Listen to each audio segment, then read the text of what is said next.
and to allow God to do everything. As Kabir Das Ji says, Jo kare so hari kare. Whatever I am doing, it is not my action. Those are not my actions. They are the actions of God. So God will then take over. And to attain the grace of God means that our mind, our senses, our intellect, everything becomes divine.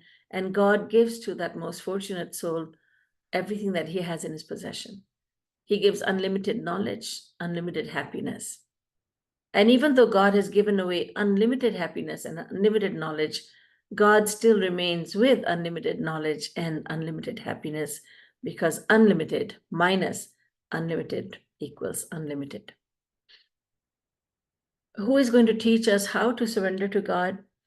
This topic was taken up, this question was taken up, and we understood from scriptures that we need a guru. A guru is one who has fulfilled two conditions. He is Shrotriyam, but also Brahmanishtam. He knows the theoretical knowledge of all scriptures without exception, and he knows that all the knowledge because he has fulfilled the second condition. He is Brahmanisht. He is God realized. He has attained God by surrendering to God. Excuse me. So only a guru can teach us how to surrender to God. And this brings me to my topic for today, and that is, what is a path leading to God? What does the guru teach the disciple? So let's begin. The scriptures tell us that there are three paths leading to God: karma, dharma, jnana, and bhakti. The path of karma dharma, the path of gyan or knowledge, and the path of bhakti or the path of devotion. There's a fourth path, and that is a path of yoga, but it's quite similar to the path of gyan, so we don't talk about it much. But there are three main paths that can lead us to God. When people hear the word karma, when we hear this word, we are likely to become confused, and we're likely to say path of karma means a path of actions. So I perform actions, I'm following the path of karma.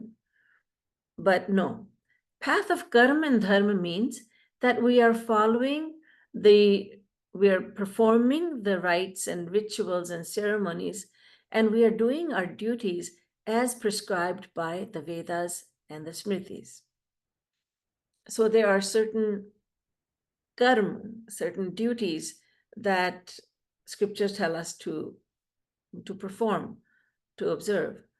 And someone who is on the path of karma and dharma is very particular about performing all those ceremonies. When we hold yagyas or havan, they're called these days, that is one of the karma. It's a Vedic karma. So let's talk about this path. It's highly recommended by scriptures. And it is said, Shruti Smriti Mamai Vagye Yasta Ullanghe Vartate Agyo Chedi Mama Dveshi Mad Bhaktopina Me Priyaha. Bhagwan says, God says, that you must follow what I have said in the Vedas. You must follow the duties that I have prescribed for you in the Vedas. And if you disobey those duties, if you disobey my injunctions from the Vedas and Vedic scriptures, then I will consider you to be my enemy. So this means that the path of karma and dharma is recommended, of course. However, this path is also condemned by the same scriptures. The same scriptures that recommend this path condemn this path also. We'll find out why. When it comes to karma, we see that Bhagwan Sri Ram descended to earth to teach people how to behave and how to follow the dictates of the Vedas. Bhagwan Ram dharma ki sanstapana ke liye aaye the. He came here to establish dharma, to teach humans their duty. Follow your duty. He himself performed his duty very well. He did exactly what the scriptures say. He was a very good son, a child to his parents. His father gave him exile for 14 years, and he did not flinch. Bhagwan Sri Ram did not flinch. He did his duty even at the cost of his own happiness. So he teaches us follow this path. But at the same time, in his family, there were family members, and they're all divine, who totally rejected this path. For instance, when Bhagwan Sri Ram was given exile, he was told 14 years of exile, because this is what Kaikeyi wanted. You know the story. And so Raja Dashrath had given 2 boons to one of his wives, Kaikeyi, who had saved his life during a battle. And now Kaikeyi, who is the mother of Bharat, she is saying to her husband, I want to now ask you the 2 boons that you had promised me a long time ago. And he said, by all means, I am true to my word. And she said, one of them is that my son Bharat be coronated as a king, and Ram be banished to the forest for 14 years. So when Bhagwan Sri Ram heard this, he intended to go to the woods alone. But Mother Sita said, I insist on going with you. Bhagwan Sri Ram said, but it is your duty as daughter-in-law to serve your mother-in-law and father-in-law. So please stay behind. Do not be stubborn. And Sita ji said, nothing doing. I'm going with you, and that's all. And that's that. So she did not care about karma and dharma. She didn't follow her duty. She went with Bhagwan Sri Ram. Lakshman was the same.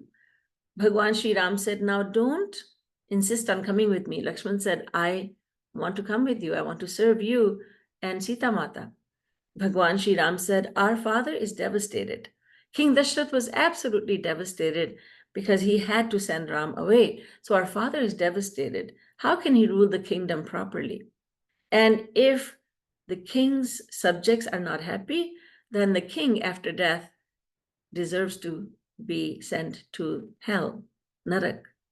So don't be stubborn, Lakshman. Stay behind. Serve our father. And Lakshman point blank said, no, I don't know any mother. I don't know any other father. You are my mother and you are my father. I don't know any other father. I don't know any other mother. You are everything to me. More sab hi ek tum swami, deen bandhu ur antar jami. And he also insisted on going with Bhagwan Sri Ram. Now the Vedas say, regard your older brother as your father and obey him. That is dharma. But Lakshman did not observe his dharma. Now when Bharat came back to Ayodhya, he found everything had changed. He was at his maternal grandparents' house. When he came back, he found that Bhagwan Ram had been banished to the forest, and he was devastated. Now, he started to speak very, very rudely to his own mother, Kaikeyi. Nate hama bhibhashyosmi durvritte patighatini bhartrighatini dushte tvam kumbhi pakam gamishyasi. He says, O Kaikeyi, O evil Kaikeyi, you have killed your husband. You have sent your son to the forest. What kind of woman are you? And you will certainly attain the hell, Narak, called Kumbhipak, after you die. And he says, I would have killed you instantly, but I have not done so because I'm afraid that if I kill you, then my Lord, Bhagwan Sri Ram, will not ever speak with me again. He will never forgive me. So I'm not killing you only for that reason. And the Vedas are saying, on the other hand, Matri Devo Bhava, regard your mother as divinity on earth. But Bharatji is certainly not following that dharma, is he? When Shatrughna found out what had happened, he blamed Manthara, Kaikeyi's handmaiden.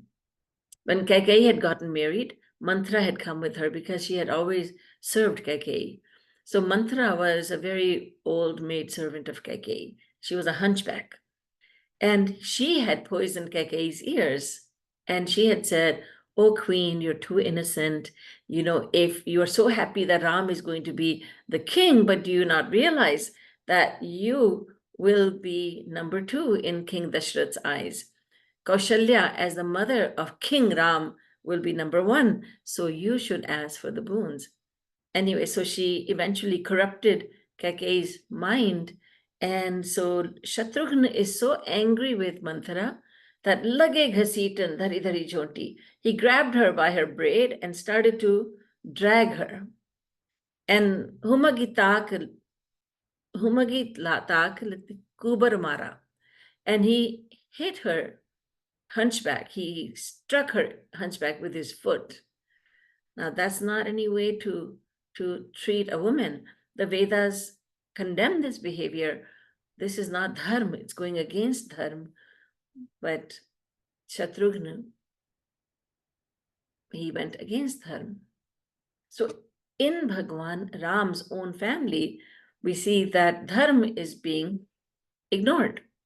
And he, ironically, he is here on earth. He graces the earth to establish dharma.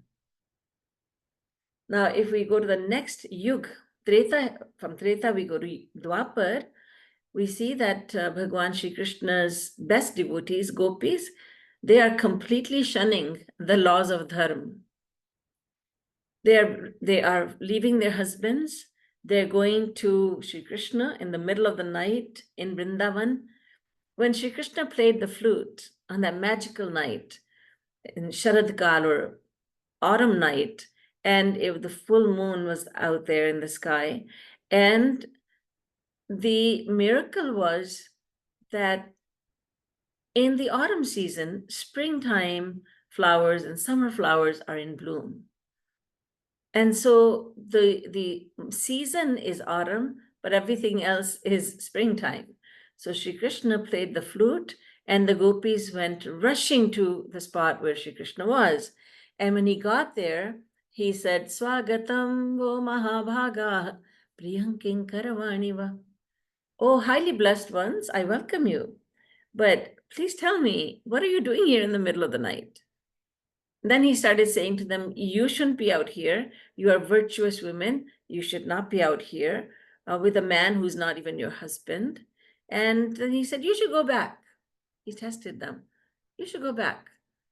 Your husbands must be waiting for you. Your children must be crying for you. Your cows and calves and other animals, they need you to feed them. So go back. Do your duty as married women."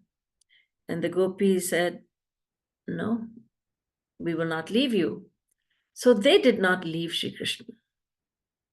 And the Maharas happened. The divine dance Maharas unfolded. They did not leave Shri Krishna. So anyhow, there is this dilemma. Should I follow dharma or should I not? The Vedas are saying yes, and they're saying no. So let's understand more about the path of karma and dharma.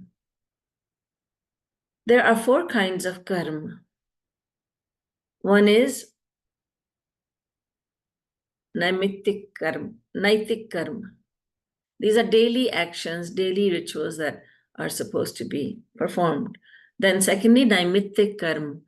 These are the rituals or ceremonies to be observed and practiced on special days, like on the day of the lunar eclipse or solar eclipse, or when there's a birth in the family or death in the family. Then there's kamya karma. These are this is what you're supposed to do if you have a kamana, a desire. For instance, King Dashrath and his queens desired children, so they had requested sage Shringi to perform Putreshti Yajna. So Shringi Muni had been invited, and he performed a Putreshti Yajna, and the four sons were born to King Dashrath and his three queens. That's a kamya karma. When people observe fasts, when they जब व्रत रखते हैं लोग, तो वो काम्य कर्म होता है. किसी इच्छा से, किसी कामना से उन्होंने कर्म किया. So, and the fourth one is prayashchit karma. If you commit a crime, sin in the eyes of God, for instance, if someone kills a cow, and now that's a sin. So how do I atone for that sin? There's some rituals, there's some ceremonies you can perform, and that particular sin is neutralized.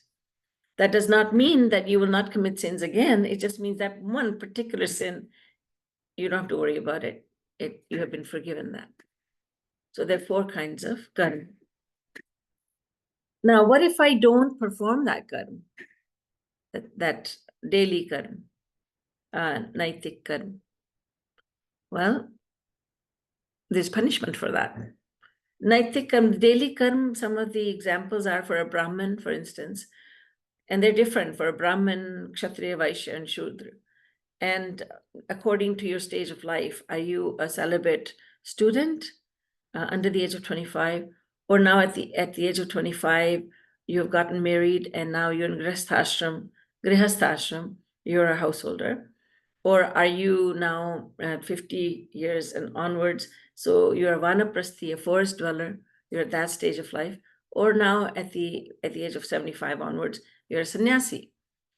So increments of 25 years, 0 to 25, 25 to 50, 50 to 75, 75 to 100 and beyond.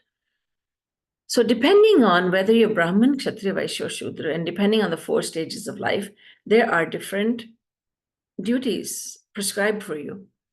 And if you perform them, and you might say, what do I get? What prize do I get? The answer is nothing. Not fair. But if you don't perform them, then punishment is there. But that's not fair. No, but that happens in the world also, doesn't it? If you pay your income tax, you don't get a thank you letter, you don't get a gift from the government. But if you don't pay it, you are penalized. Same thing. All right. So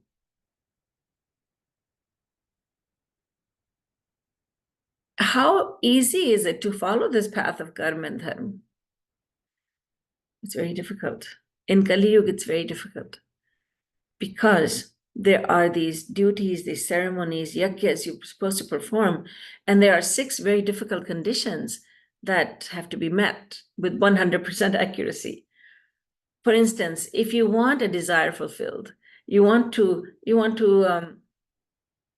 follow this path of karma and dharma, then it's extremely difficult. And in Kali Yuga, in the present age, it's impossible.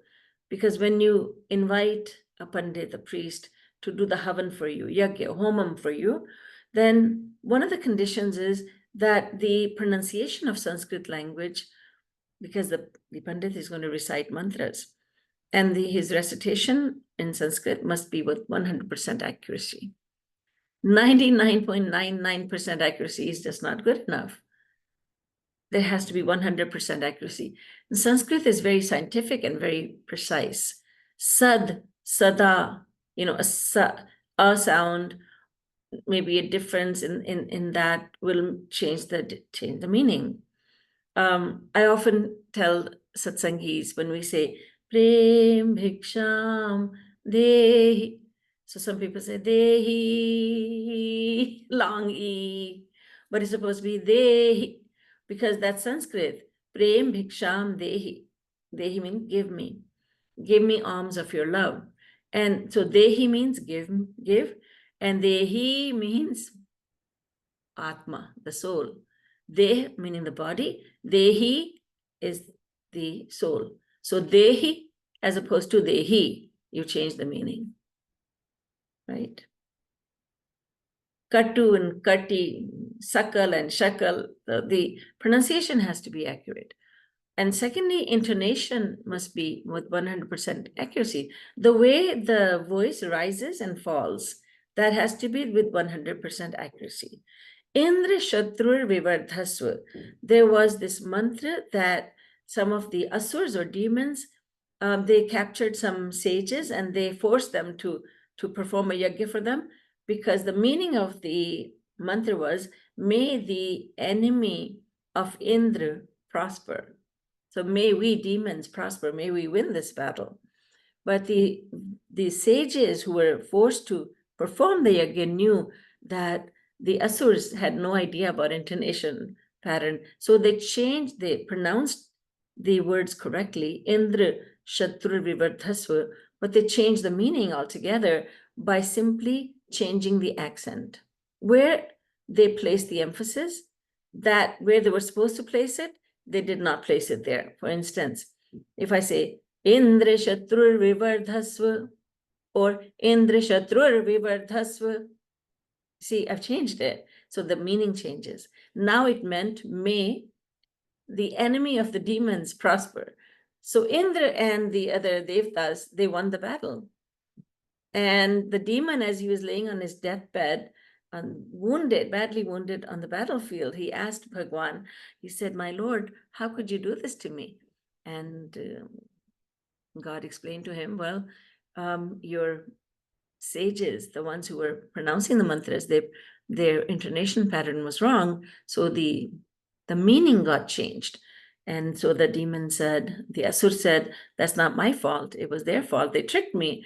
And God said, but they were your priests. And so it's your fault. And so the intonation pattern has to be with 100% accuracy. Number 3, the money you are using to hold this yajna, it must be shuklam dravyam. It must be white money. White money in the eyes of God is the money that an individual is left with after donating 10% of his of it. So once you've given away 10% of it, then whatever you remain with, that is white money. If you have not given the 10%, then in the eyes of God, we have black money. And that's not allowed. So money should be shuklam dravyam. The priest must not be holding the yajna. He must not be performing the yajna with any selfish motive in mind. He must not be doing it for the sake of money. He must not be doing it for the sake of name and fame. He must do it for the sake of love for performing the rituals. The host must have full faith in the priest, in the pandit. And the place where the yajna is being performed, it must be a place where no sin has ever been committed. These are the 6 conditions.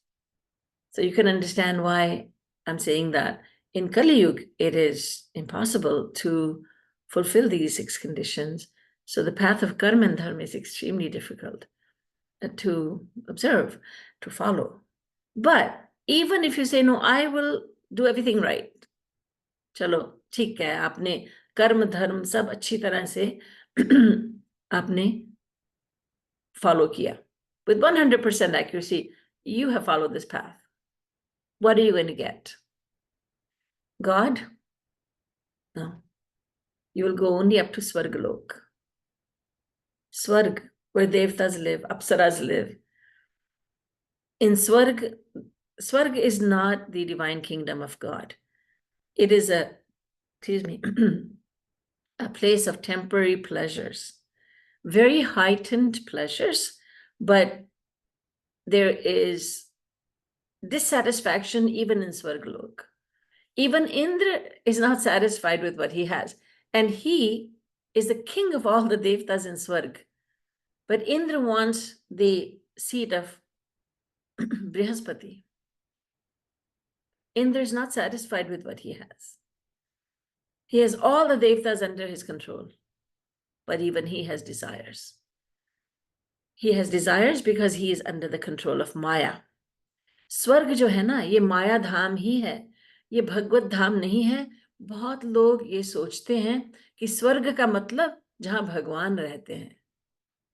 जी नहीं, भगवान नहीं रहते. भगवान कभी कभार जाते हैं दर्शन देने, लेकिन वहां पर जो देवता लोग रहते हैं वो माया के वश में है.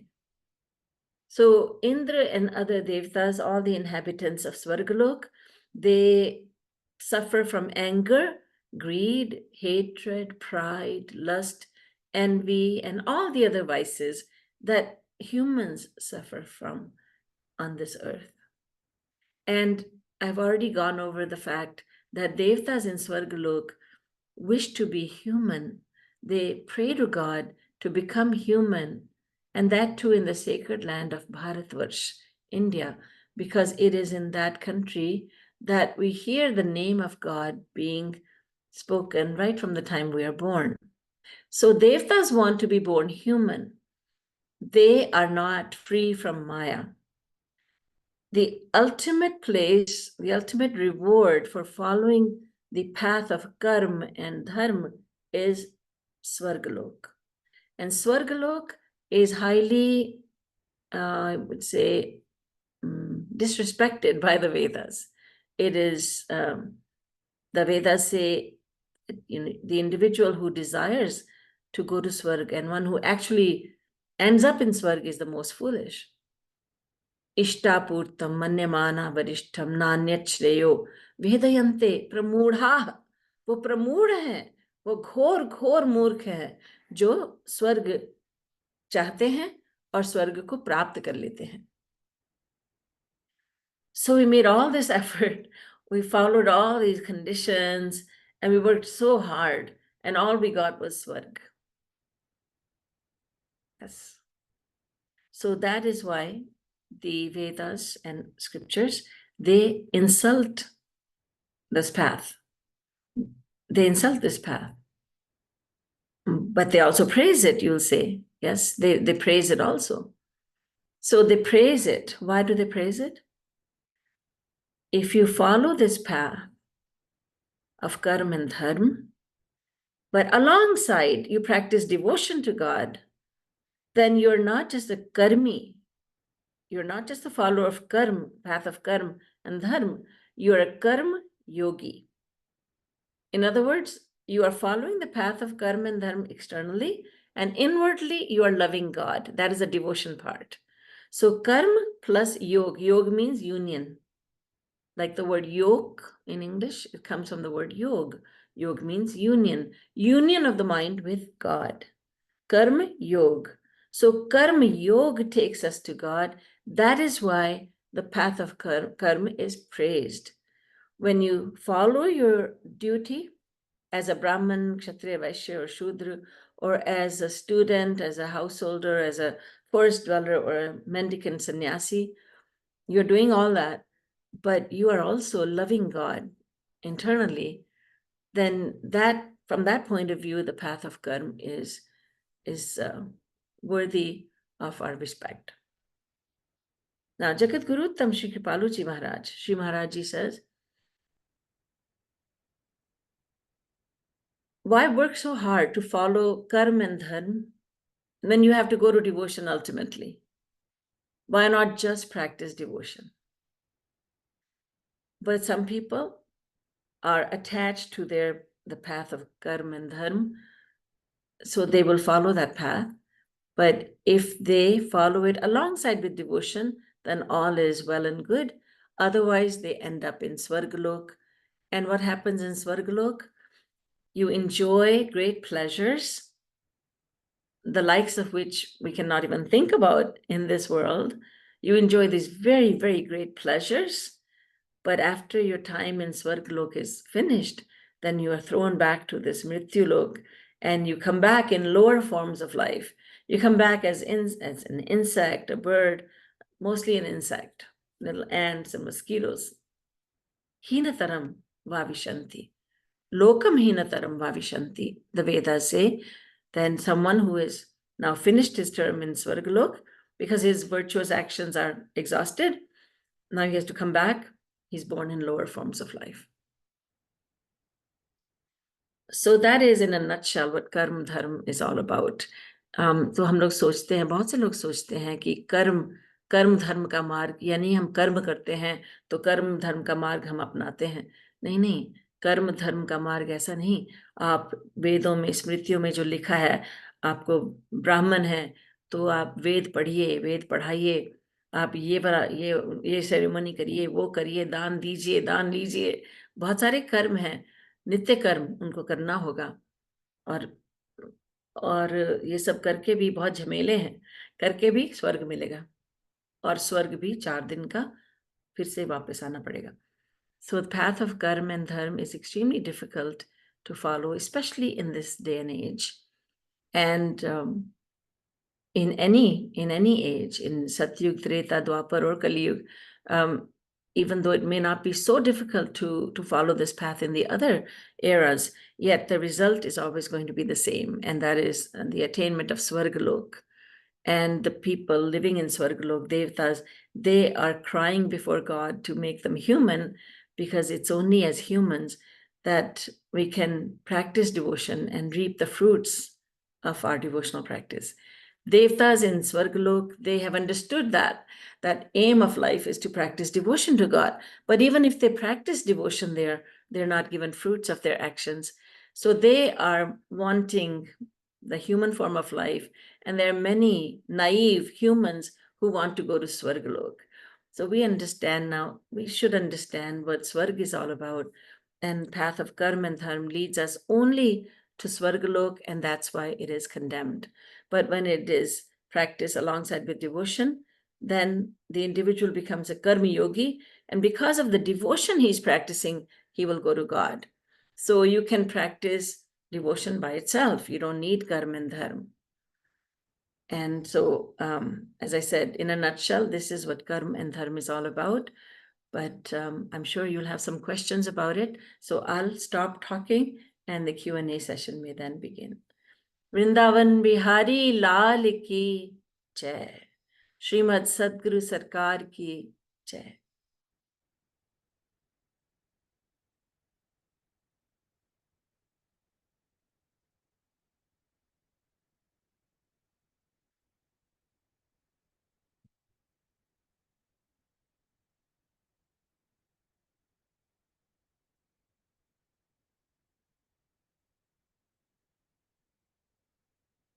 Because please tell everybody how they can ask questions.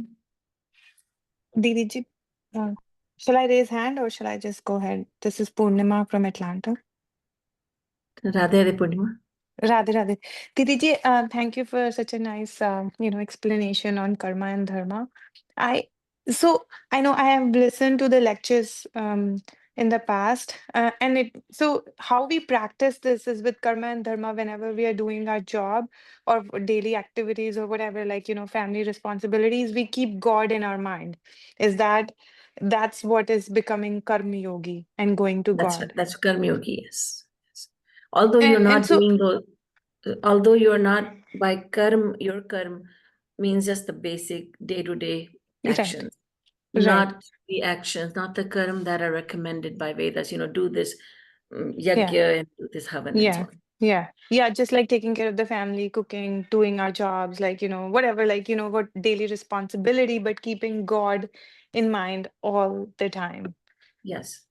But the thing is, I kind of take breaks in between, kind of remind myself or certain activities. But there's certain times when you're just totally into the stuff which you're doing. And I understand that I'm early in the journey. Over time, by practice, it's going to come more naturally. Is that correct? Right? Like then you'll have 24/7. Right now, we are intentionally trying to whenever we get a chance to remember and thank God and have Roop Dhyan. Yes. But that state will reach that state with constant practice, though. A lot of Okay. practice is needed. Yes. And this is something weird. I self-realized that there are weeks when I'm totally remembering him more. And there are some weeks when I am more distracted into worldly things and not. Is that kind of not? I was just I was just thinking, why is this week I'm not 4 hours past 5 hours? And sometimes I'm just constantly every hour. So how does it I don't know, why Why does does that that happen? happen? Sometimes you have more things on your mind, perhaps. Distractions, yeah. So, And even if you may not be aware, some things are there in your subconscious mind. You're worried about mm, something's going on, or your sanskars come up that yeah, will prevent you from I thinking. don't. But the solution is just to work harder. Mm, It's like you're riding a bike, but you're going uphill. So mm, the slope is going up. So you have to exert a lot more. We have to exert a lot more effort, as opposed to when things are fine and everything is easier, then you're going downhill. So you don't have to make much of an effort. Right. And all of this, Didi ji, is to like because the ultimate happiness is God, right? Like the Yes. realization that there is no happiness in this worldly, like, and we go through motions of different. But how is it's like uske naam mein khushi hai, uska dhyan mein khushi hai. That's how it is, right? Like, it's No, not. not only that, he is happiness. God is happiness. So sometimes you say there is happiness in him, but that's like saying there is water in the ocean, whereas an Mm. abundance of water in itself means ocean. So God actually is happiness. That's what the scriptures say. And so, But of वो तो course, attain करने में हमारे को बहुत, like as you said, uphill journey, right? It's going to take, I don't know, like, we are on the path and it's going to take, and but that's what we want, ultimate yes, happiness. And so that's to attain God is ultimate happiness, right? जब हम कृष्ण में और कृष्ण हम में, like we, जैसे हमें उसकी आत्मा का अंश है और जब हम उसमें मिल जाएंगे जाके, when we get whatever, no problem. that's I'll when. just answer this in English Okay, actually. okay, yeah. दोनों में कर देती हूँ, मिल नहीं जाएंगे उनमें। वो जो होता है ना, वो मिलना, it's Mm. it's it's merging with him. That's for the jnani. But for the devotee, you're always in his kingdom with a divine body, and you're always serving him. So you're not merging Oh, within him. okay. That's the difference Oh, between the mukti or moksha of the jnani as opposed to moksha of the devotee. Liberation of the okay. jnani, impersonalist, and devotion Uh-huh. and moksha or liberation of the devotee who stands Uh-huh. apart from Shri Krishna, but Uh-huh. he's was serving him. But Hmm. I think I understand what you're saying. There's happiness in his name. So you're taking his name with the faith that he lives in his name. So you are thinking of him as you take his name. So you can say there's happiness in his name, of course. Yes. Yeah. But the ultimate goal is like to, as you said, that jo mukti hai, is that what is, or the Ultimate goal liberation? is, I think you have to forget about the ultimate goal. You just serve him, love him unconditionally. And mukti Okay. jo hai na apne aap aayegi. Liberation is given by itself. So our aim should not be to attain liberation because that's very selfish also. And Mm. you want to be on a path of unselfish love.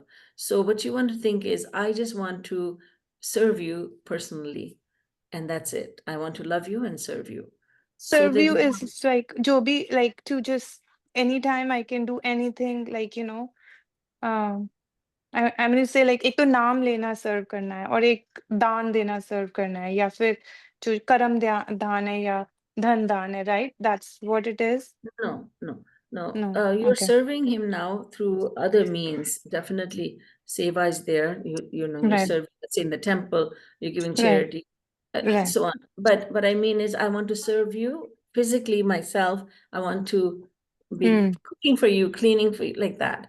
So Oh, okay. basically, just make it easy for yourself. Just think my ultimate aim is to love him unconditionally. That's very Okay. easy, isn't it? You don't No, have to but put extra love him pressure. unconditionally in what, like, कि मैं action कैसे करूँ कि मतलब खाना बना रही हूँ तो उसके बारे में सोच रही हूँ, हाँ हाँ झाड़ू लगा बिल्कुल। रही हूँ तो उसके पेशेंट उसके बारे में, तो हर चीज में भगवान दिखे मुझे। वह बिल्कुल, you're going to Okay. see, visualize him in front of you. Say, I'm doing this for your pleasure. I'm cooking for Okay. your pleasure. I'm with my patients. I'm doing this as a Okay. service to you, like that. Okay. So Okay. part of Yeah. everything. Okay. Thank you. Thanks. You're welcome.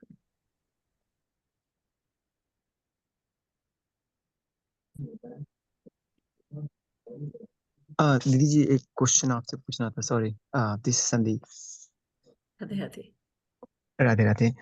नमस्कार। Sorry, actually मुझे पूछना था, charity का कुछ ऐसा rule है? Because it's a very personal stuff, because we should not tell if you do charity और something, but मेरे पापा ने कहा था कि अगर आपसे कोई भी कुछ हाथ फैला दे आपके सामने, तो आपके पास जो भी है उसको दे दो। But many times it happens, I find it like the person who is asking is wrong, may be कुछ गलत है। बहुत सारे रैंडम्स होते हैं, वेबसाइट्स रहते हैं, तो Right. उसका कुछ रूल है चैरिटी का? Because that is also part of adharma. तो किसको चैरिटी करें? बिकॉज मैं ऐसा होता है कि हमारी फैमिली में कि जो भी लगे, जो भी बोल दे तो उसको दे दो, फिर ये मत देखो कि वो कौन है, क्या है, किस लिए ले रहा है, वो ड्रग एडिक्ट है, क्या है, तो उसका बिल्कुल. कुछ रूल है क्या? So I will just speak in English so everybody can understand. Yeah, obviously, yeah, sorry. Yeah, No thanks. problem. So Sandeep, yes, charity is very essential, and yet charity should not be given indiscriminately, because as you yourself said, if you give charity to someone, and that person uses it for an evil purpose, or for a wrong purpose like taking drugs, or for evil purpose like buying a gun and killing someone, then that's not the purpose of giving charity. So charity should be given, but also it should be given to in the right place. So charity is divided into, it's 4 types of charity. You give it to someone who is tamasic, and that person does something wrong or breaks the law, or so that's a no, because he's punished, but you're also punished, and you unwillingly helped him in committing a crime. So then there's Rajasic. That person is more worldly, and you've given to him, and you will get worldly benefit. Then there's Sattvic. You'll go to Swargalok after that. But then there is the 4th charity is Nirgun. That means you've given to someone who is beyond the 4 modes of Maya. That means you've given it to a saint, a guru, or to guru's mission. And so the guru knows who is poor, who needs what. So the guru is doing real charity. He's helping the poor and the needy and feeding, because he knows who to give to, but you don't know. So you give it to the saint, to the guru or his mission, and that is the highest charity. And the consequence of giving such charity is love for God, attainment of human birth. So that's how the scriptures explain it. But how do So we one must identify? not give it Because indiscriminately. unknowingly we give charity to many people. I mean, unknowingly, whether he's right or wrong, we don't know. Because we don't know. A lot of people, or maybe many websites are there, like they are doing Go Seva or something like that. So we don't know. So in that case, what we do? Well, it is the duty, and the scripture answer this question. They say it is your duty to know where to give. So, and then we're still stuck. I don't know where to give. So, what happens is when you have a guru and you know that this is a guru and your guru's mission, it really is a no-brainer. Then I will give to my guru's mission. So, when you know this is a saint, and the saint takes with one hand and gives it to the other, then you know it's going in the right place. So, basically, that's where a guru comes in. That you have a guru, then give it to his mission. Okay. Thanks. Thank you. Most welcome.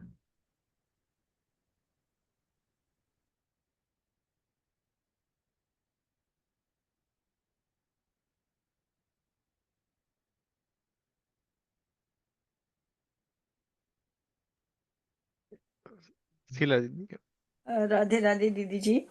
Radhe. You said earlier that the sannyasi is from age 75 onwards. But sometimes, like you have yours from your experience, you can become a sannyasi at a much earlier age as well. Generally, and not generally, but sometimes that also happens, does it not? Oh, yes. It says that, that this is varnashram dharma, varna plus ashram. So varna is your caste you're born in, and ashram is the stage of life. So that was just a must. At that age, now your children are grown, and, let them handle the business and let them take care of their lives. And now you go and practice devotion full time. I mean, that they would take external sannyas as well as internal. Yes. So, but as Adi Shankaracharya said, Yada Hareva Virajet, Tada Hareva Pravrajet, Grihadva Vanadva. And he said, whenever you feel that you want to take sannyas, you go ahead. You're not going to be committing a sin in the eyes of God. No matter, even if someone is married and has children, has strong feeling of renunciation, then it's okay. God will not hold him to be guilty if he takes sannyas. Sure. Thank you. Radhe Radhe. Welcome.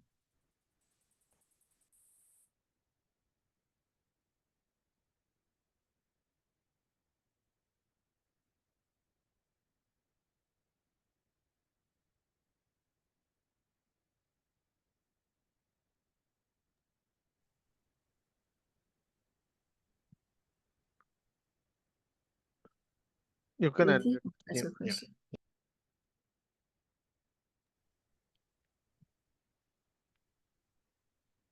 Yes, Preeti, you can ask. Oh, okay. Am I audible? Yes. Yes, you are. Didiji, as you said that right now, that anybody could take sannyas at any age. Mhm. Isn't it like when you are married and you have children, you have responsibility as a mother or as a father to them? You can leave those responsibilities and take sannyas. Is it like I sometimes feel guilty, like I am leaving my responsibilities? Is it good or bad? Have you taken sannyas? No, I'm want to. You I just left want them at to. home and you're in the mandir for a while. But I want to do that. And You I want to do. always feel like, is it right or wrong? Well, if Preeti, if there's a strong desire, then you wouldn't have to ask that question. So it's best not to take it if that question is there. When there's a strong desire for taking sannyas, then you will not have that question. Okay. Nobody will be able to stop you. Nobody can stop you at that time. Basically, you don't have to take sannyas externally. Just take it Mhm. internally. Okay. Do your duty and take sannyas internally. Okay. Thank you. Most welcome.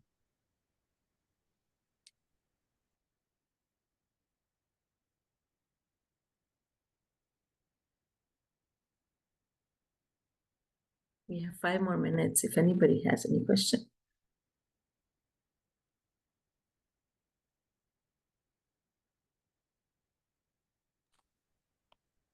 Radhe, Radhe. Radhe, Radhe. Small question. Yes. For example, I invited my family for a coffee, and they ordered coffee with alcohol. How bad is Oh. it? I Uh-huh. paid for it and at the end, but I think I read somewhere that you shouldn't be paying for somebody's alcohol. So Because it was done unwillingly, accidentally, and it's all right. They ordered it and it had alcohol in it. Yes. yes, It says that one of the 5 biggest sins, Mahapap, as they're called, is drinking alcohol. And then there's others. And then the 5th one is, one who enables another person to commit all these sins. But you did it unwillingly and accidentally, so it's okay. God is very understanding. Radhe, Radhe. Radhe, Radhe.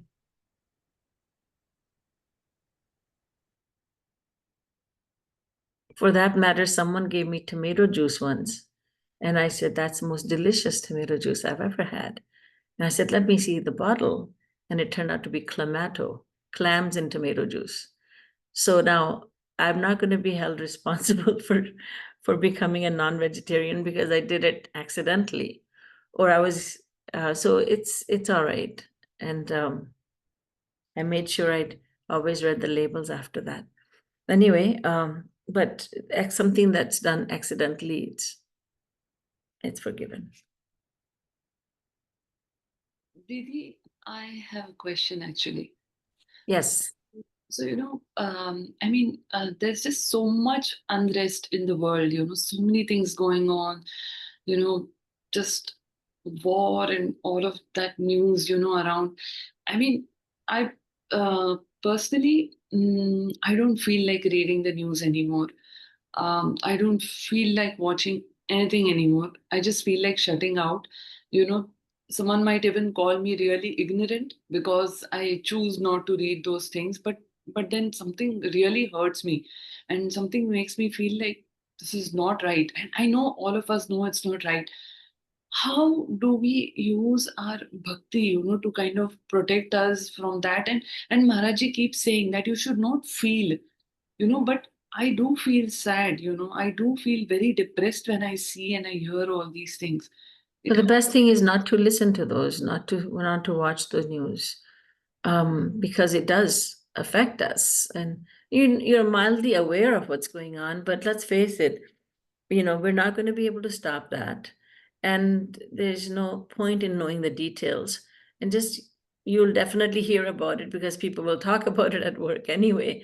But to listen to the news, it's not necessary, because our aim is, we wished everybody well, and you'd wish that, there's peace in the world. But so you wish everyone well in the world, but you don't have to know the details. It's okay not to know. Yeah. And that time should be spent in, getting to know of Maharaji's philosophy, because that brings relief to the mind. It's not that you're not using that as an escape mechanism. Some people will say, oh, you're just trying to ignore what's going on in the world. But what are they getting out of knowing it? The people who know all the ins and outs of it, they can talk about it to their friends, and they can sound really knowledgeable, or maybe they have a real interest in it and it doesn't really bother them that much. But since it bothers you so much, I would say don't read it. Don't listen to it. It's okay. Yeah. Thank you, Devi. You have to protect your devotion. Yeah, Radhe Radhe. Thank you. Radhe Radhe. Didi, I have a personal question. I'm struggling with some. Shall I ask in the group? Like, is that okay to share? If you're It's okay if it's okay with you. Yeah. So the thing is, like, I shared with you before that I really wanted to open a charity hospital. And that's why last year I quit my job and I started the private practices. And I've been like, how we discussed about, I've been trying to do more charity, but it's so hard. And I keep doubting myself, like, like starting a private just on my own with everything, like, and I keep doubting myself. And it was like, that it's like, and the more I listen and I'm more realizing and more understanding life and Maharaji's philosophy, I just feel like, why can't I just do charity, like, by doing a job? Why do I have to do all of this thing? And it seems like such, like, it's like up and down the hill, like all the, like, am I on the right path? Like, this is what I wanted to do for all these years, right? And now I'm actually doing it, and then it's still the self-doubt, back and forth, back and forth. It's just, how do I don't know what to do, like, next, like. That, Purnima, I will speak to you personally. I will talk to you Okay. about it personally. Okay. And I'll get back Yeah. to you. Okay. Thank you. Absolutely. Thanks. Okay. So, well, Okay. everyone, it was a pleasure, as Thank you. always. And I look forward to next time when we discover the path of Gyan, the path of knowledge. It's a very interesting path. Okay. And Maharaji takes something so complicated and he makes it so easy and effortless to understand. It's a very difficult path to understand. The path of Gyan or path of knowledge is not what it sounds like. And even the Ramayana says, Kahat Kathin, Samujhat Kathin, Kathin, Sadhana Kathin Vivek. It's it's difficult to talk about this path, difficult to understand this path, and difficult to walk on this path. But thankfully, Sri Maharaji, Jagat Guru Tam Shri Kripaluji Maharaj, has made it very easy for us to understand this path. So we have this. Oh, Sorry, Aditi, have some question. Radhe Radhe Didi ji, just okay. quickly, I know we are running over time, but just wanted to quickly ask Didi ji, how do we control our mind from thinking about work? It's like it keeps on going at the back of your mind, like something is happening, or you're so engrossed on it.